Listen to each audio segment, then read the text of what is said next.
Thank you.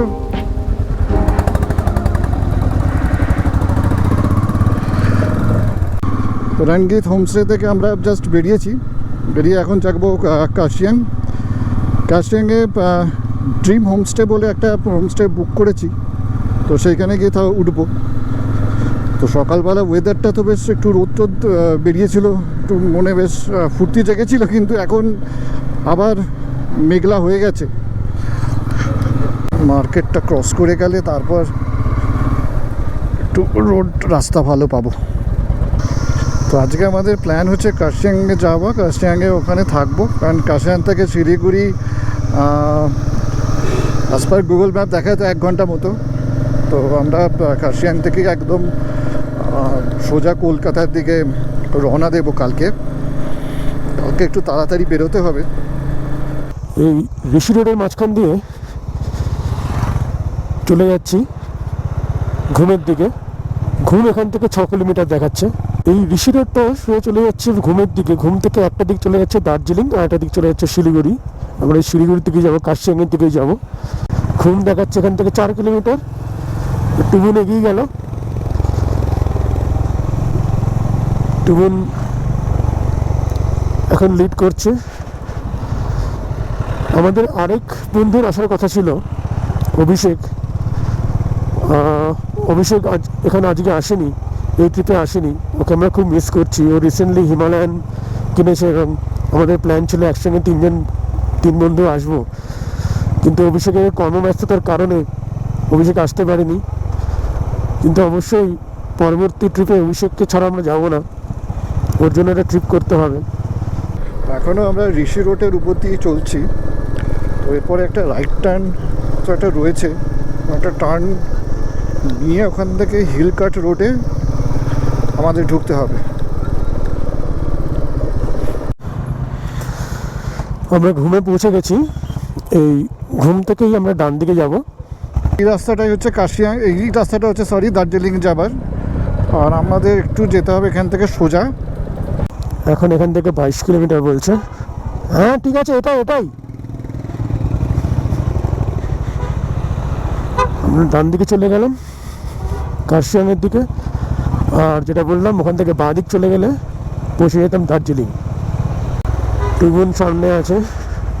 আমরা আজকে ঠিক করেছি মোটামুটি একসঙ্গে যাব, কারণ আসার দিন একটু গ্যাপ হয়ে যাচ্ছিল, একটু কোঅর্ডিনেট করতে অসুবিধা হচ্ছিলো। কিন্তু গতকাল থেকে আমরা একসঙ্গেই রাইড করছি, অ্যাটলিস্ট উইদিন ভিশন রেঞ্জ। নাহলে একটু অসুবিধা হয়। যদিও আমাদের V6 Pro আছে, but still within visual range হলে রাইড করার সময় একটু সুবিধা হয়। সামনে দেখা যাচ্ছে সোনাদা 8 কিলোমিটার, কার্শিয়াং 24 কিলোমিটার, আর শিলিগুড়ি 68 কিলোমিটার। যদিও গুগল ম্যাপে বললো যে কার্শিয়াং হচ্ছে 22 কিলোমিটার, কিন্তু এখানে দেখাচ্ছে 24 কিলোমিটার। যাই হোক, এখান থেকে খুব বেশি হলে আর 45 থেকে 50 মিনিট হবে। এই রাস্তাটা অপেক্ষাকৃত অনেক সোজা ফর বাইক রাইডিং, এবং যারা যদি গাড়ি নিয়েও কেউ আসো তাহলে এই রাস্তাটা দিয়েই প্রেফার করবে, কারণ এই রাস্তাটা অনেক সোজা। কারণ এই রাস্তাটা একটু ঘুরে ঘুরে যায়, কারণ টয় ট্রেনের জন্য। দার্জিলিংয়ে অনেকবার এসেছি, কিন্তু দার্জিলিংয়ে ছোটোবেলায় টয় ট্রেন চড়েছিলাম, কিন্তু বড় হওয়ার পর আর টয় ট্রেনটা চড়া হয়নি। কোনো সময় ইচ্ছা আছে যে ফ্যামিলি নিয়ে যখন আসবো তখন টয় ট্রেনটা চড়বো। আমি যেটা এক্সপেক্ট করেছিলাম, বাদিক দিয়ে টয় ট্রেনের লাইনটা চলেই যাচ্ছে। টয় ট্রেন আমি অনেক ছোটোবেলায় চড়েছিলাম, বাবা মার সঙ্গে যখন প্রথমবার দার্জিলিং এসেছিলাম তখন আমি টয় ট্রেন চড়েছিলাম। তারপরে আমি দার্জিলিং এসেছি, তারপরে আরেকবার এসেছি, কিন্তু আমার টয় ট্রেন চড়ার সৌভাগ্য হয়নি।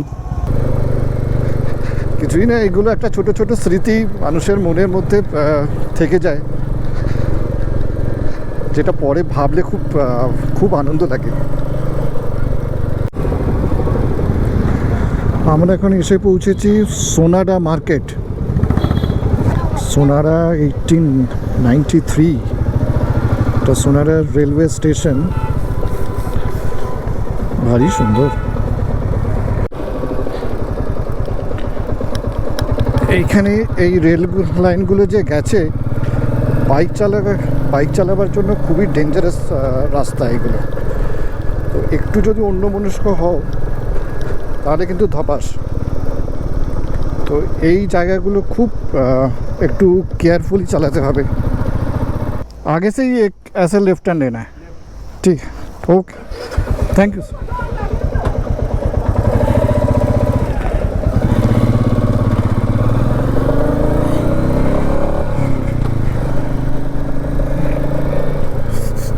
এবার আমাদের এই স্টিফ রাস্তাটা দিয়ে যেতে হবে।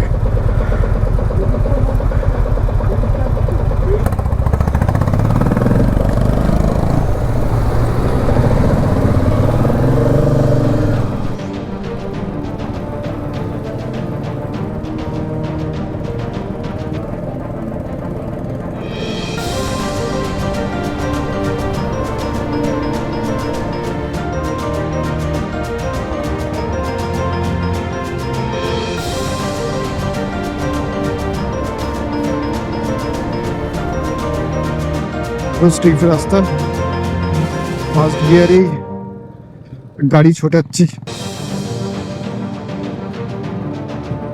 জানি না তোমরা গোপ্রোতে বুঝতে পারছো কি না, কিন্তু ভীষণ স্টিফ।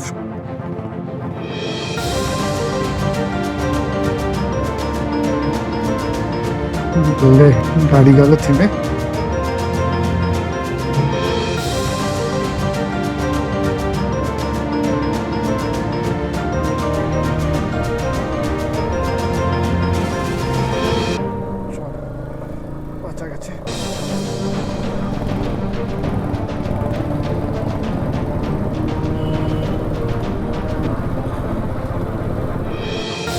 প্রথম গিয়ারেই করে নি, কারণ অনেকটা ওঠা।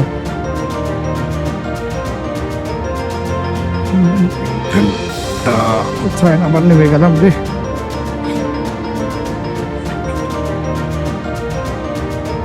একদম নিচু রাস্তা, একদম গিয়ার 1-এ করে ইঞ্জিন ব্রেক দিয়ে নামছি।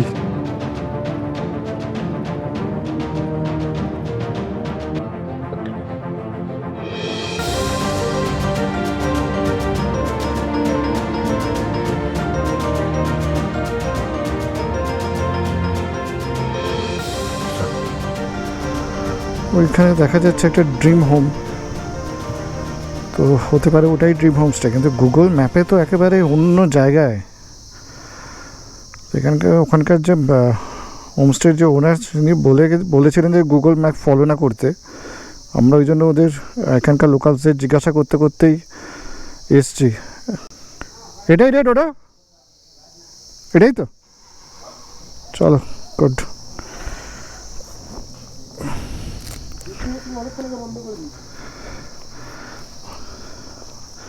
পুরো ভুলভাল দেখালো জিপিএস, সব ভুলভাল। মানে পাহাড়ি জিপিএস ফলো করলে তো শেষ।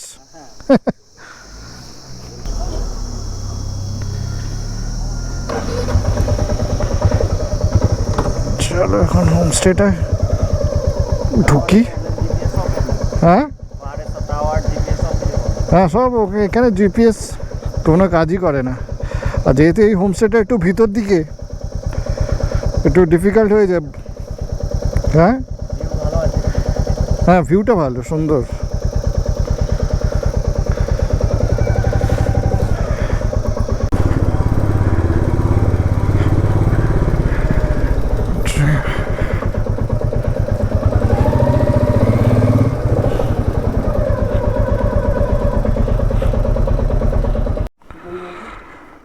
আমাদের যে রুমটা যে দিয়েছে সেটা খুব একটা পছন্দ না, আর এবং অনেকটাই ভিতর দিকে।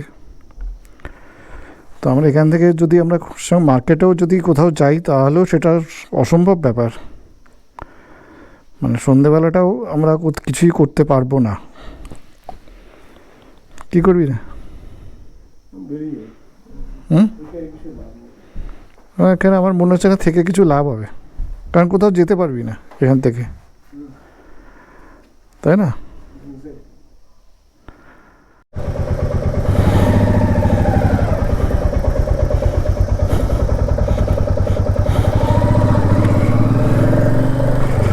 যাই হোক, এখান থেকে বেরিয়ে গেলাম, তো আমাদের রুমটা পছন্দ হলো না, আর বারবার এত কম্প্রোমাইজ করে থাকার মানেও হয় না। আর এখান থেকে মানে এখানে থাকলে সন্ধেবেলা আমাদের আর কিছু করার থাকে না।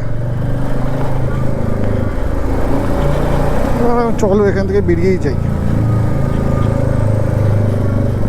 তো এখন আমরা চলে যাব মার্গারেট ডেকে, ওখান থেকে কিছু খাওয়া দাওয়া করে তারপর একেবারে শিলিগুড়ি। আজকের দিনটা মোটামুটি খুব একটা ভালো নয় মনে হচ্ছে। একটু আগে বাইকটা হঠাৎ করে স্টার্ট বন্ধ হয়ে গেছিলো, ব্যাটারি একদম ফ্ল্যাট, কিন্তু ব্যাটারি আমি জাস্ট আসার আগে চেঞ্জ করেছিলাম। কেন হলো কী ব্যাপার সেটা বুঝতে পারলাম না। আর এখানে হতে পারে যে এতটা স্টিফ রোড, সেখানে একদম গিয়ার ওয়ানে অতটা উঠতে হয়েছে, হতে পারে যে ইঞ্জিনটা গরম হয়ে গেছিলো, জানি না। তোমরা যদি এটার রুট কজটা বার করতে পারো তোমরা বলো। মানে আমি তো বুঝতে পারলাম না কেন হলো, তো ওই জন্য এখন আমি আর স্টার্টটা বন্ধ করছি না।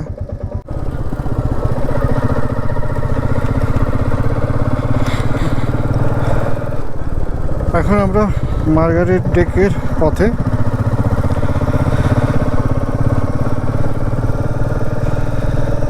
আজকে দিনটা মনে হচ্ছে এটা খুব একটা ভালো। দেখে আমরা মার্গারেট ডেকে ওখানে একবার পৌঁছে ওখানে খাওয়া দাওয়া করে বেরিয়ে যাব। তারপর একবার বাইকটাকে যদি সমস্যা হয় তো এই অন্তত এখানে অন্তত কিছু মেকানিক পাবো যে তারা ঠিক করে দিতে পারবে।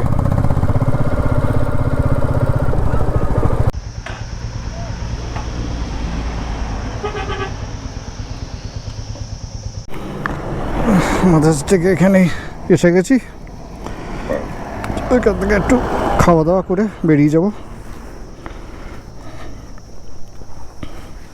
আমাদের জিনিসপত্রগুলো এখানেই রাখতে বললো তো কোনো সমস্যা হবে না।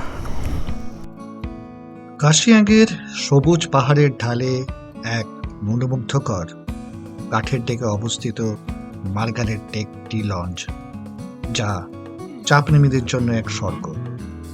এটি বিখ্যাত মার্গারেটস হোপ টি এস্টেটের অংশ, যেটা চালু হয়েছে 2016 নভেম্বর মাসে।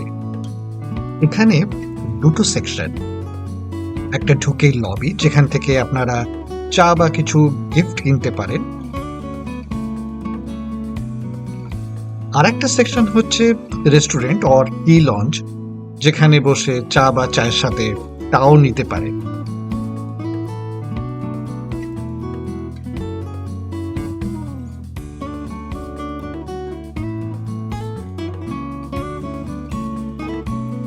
এখানে অতিথিদের জন্য একটি বিশেষ মেনু রয়েছে, যেখানে রয়েছে বিখ্যাত সেকেন্ড ফ্ল্যাশ দার্জিলিং টি এবং এস্টেটের অন্যান্য ট্যাঞ্জিট টি। লাউঞ্জের বাইরে সবুজে মোড়া পাহাড় দেখতে দেখতে চা খাওয়ার এক্সপিরিয়েন্সটা আপনি সারা জীবন মনে রাখবেন। তাই কার্শিয়াংয়ে আসলে এই জায়গাটা ভিজিট করতে একদম ভুলবেন না।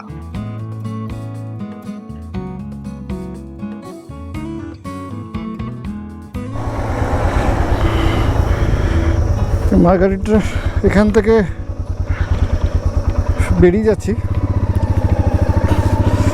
তো প্ল্যান করলাম শিলিগুড়িতে না গিয়ে একেবারে রায়গঞ্জ অবধি তারে চলে যাব। তো রায়গঞ্জে গিয়ে ডোডোর ওয়াইফের মাসির বাড়ি আছে, তো সেইখানে গিয়ে থাকতে পারি, না হলে ওখানে কোনো হোটেল যদি পেয়ে যাই তো সেখানে গিয়েই থাকবো। তো বিদায় পাহাড়, তো এরপর জানি না আবার কবে আসবো। তো এই মুহূর্তে তো কোনো প্ল্যান নেই আসার, এরপরে যখন আসবো তখন ফ্যামিলি নিয়েই আসবো। তো বাইক নিয়ে কবে আসবো সেটা এখনও কোনো ফাইনাল কিছু ডিসাইড করা হয়নি। তো এখন ঘড়িতে বাজে 3:40। তো রায়গঞ্জ পৌঁছতে আমাদের বলছে যে 8:42 বাজবে। তো প্রায় এখান থেকে 5 ঘন্টা মতো রাস্তা, 212 কিলোমিটার।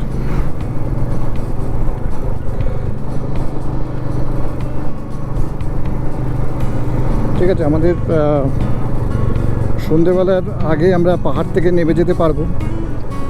এই জায়গাটা না দেখিয়ে আর পারলাম না, এত সুন্দর এই জায়গাটা। আর তারপর পাহাড় থেকে নামছি যখন, তো অনুভূতিটাই অন্যরকম হয় এখানে। আর এক ধারসে ধার ধার করে নেমে যাচ্ছি, মানে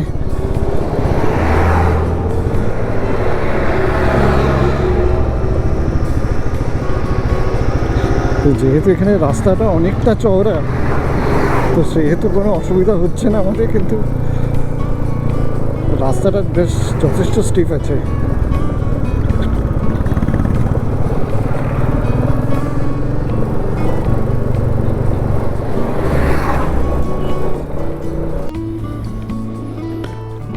এখানে একটু বাইকটা থামালাম,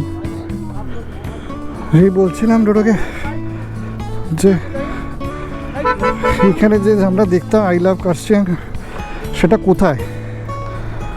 তো যাই হোক, এটা পেলাম এখন, তো সেটাই দেখাবার জন্য এই জায়গাটা একটু থেমেছিলাম।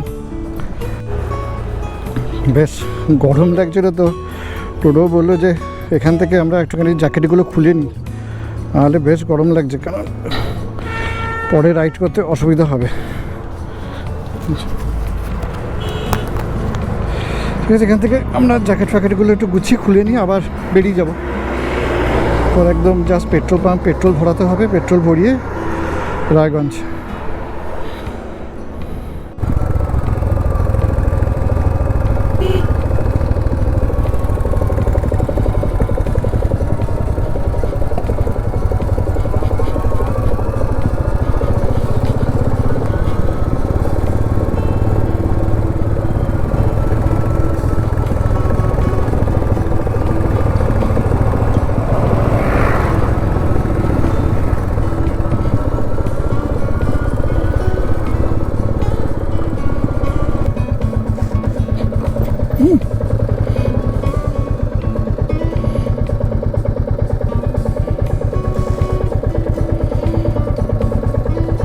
ট্রেন রোড আবার থেমে গেল, বুঝতে পারলাম না কী হলো।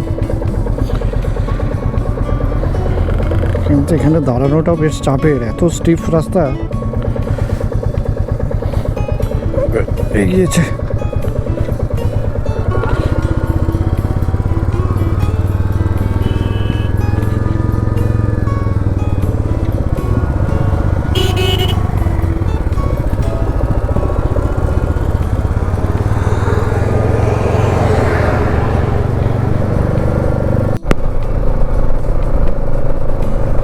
থেকে নেমে পড়েছি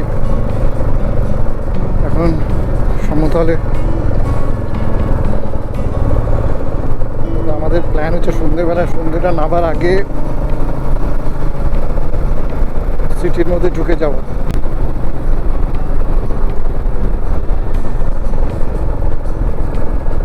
এখান থেকে 750 মিটার পর লেফট দেখাচ্ছে।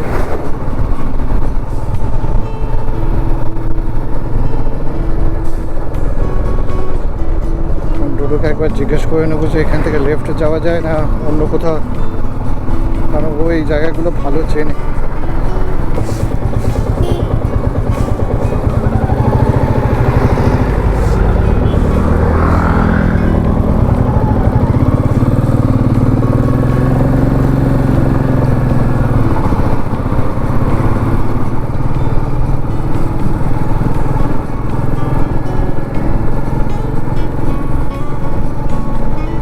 দুপাশে চায়ের বাগান, এটা হয়তো সকালবেলায় আসলে, সকালবেলা যদি রাস্তাটা দিয়ে আসতাম হয়তো অসাধারণ এটা ভিউ পেতাম।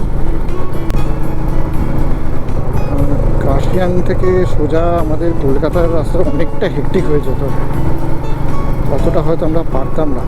আর ডোডোকে যেভাবেই হোক সোমবার দিন ওকে অফিসে জয়েন করতেই হবে, নাহলে ওর অফিসের কোম্পানির তালা পড়ে যেতে পারে। তো ওকে জয়েন করতেই হবে, কিছু করার নেই।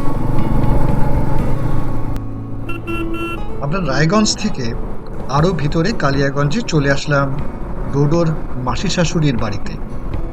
আমাদের পৌঁছতে প্রায় 10:30 মতো হয়ে গেছিল। ভীষণ রকমের এক্সস্টেড ফিল করছিলাম। তাই ব্লগটা এখানেই শেষ করছি। কালকে আমরা এখান থেকে বাড়ির পথে রওনা দেব, যা পরের এপিসোডে আসবে। Thanks for watching. ব্লগটা ভালো লাগুক অথবা খারাপ লাগুক, আপনাদের সাজেশন একান্তই কাম্য।